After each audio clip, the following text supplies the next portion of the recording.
निर्दोष व्यक्तियों को इंसाफ दिलाने के लिए सरहद पार ऑपरेशन सिंदूर के तहत 9 से 10 आतंकी ठिकाने को तबाह किया एवं आतंकियों को ठोस जवाब देकर उनके इरादे को नष्ट नाबूद कर दिया।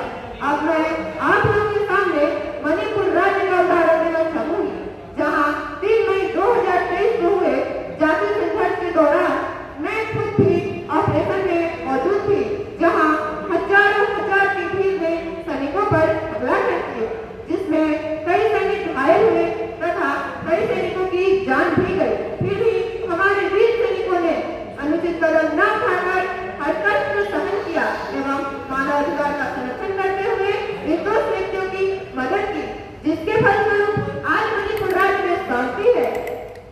महोदय, भूतपूर्व मुख्य न्यायाधीश एवं राष्ट्रीय मानवाधिकार आयोग के पूर्व अध्यक्ष माननीय श्री के.जी. बालाकृष्णन के मैं उन वाक्यों को दोहराना चाहूंगी, जिनमें उन्होंने कहा है कि मानवता के विषय में सुरक्षा बलों का विचार एवं भूमिका पूरी तरह से स्पष्ट है एवं कुछ तुच्छ मानसिकता वाला व्यक्ति यह सोच सकता है कि मानवाधिकार का संरक्षण करने से राज्य की सुरक्षा को रद्द होता है।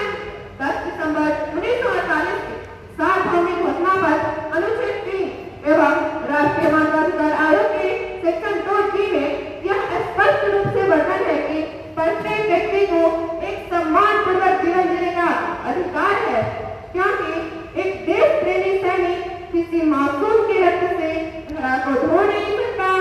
मानवाधिकार संरक्षण के बिना राज्य की सुरक्षा हो यह हो नहीं सकता। महोदय, असली जंग तो लोगों के दिलों में लड़ी जाती है और लोगों के दिलों को मानवाधिकारों का हनन करके नहीं बल्कि मानवाधिकारों का सम्मान करके जीता जा सकता है। और जहाँ मानवाधिकारों का हनन होता है वहाँ पान सिंह तोमर और फूलन देवी जैसी मासूम महिला को भी खतरनाक डाकू बनने पर मजबूर होना पड़ता है। आज जरूरत है चिंतन की, मंथन की, जागरूकता की, लोगों में विश्वास जगाने की। आज जरूरत है सुपर 30 जैसे संस्थानों की, ताकि अपने मान से भागे हुए बच्चों को उचित शिक्षा, भोजन इत्यादि का प्रबंध कराकर उन्हें विकास के सही मार्ग से जोड़ सके।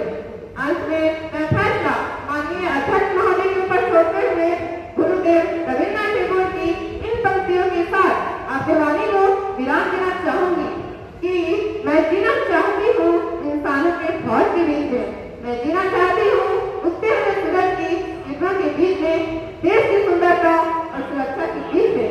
मेरी इच्छा है काश मिल जाए मुझे थोड़ी सी जगह जीने वाले लोगों के दिलों के बीच में। जय हिंद, जय भारत।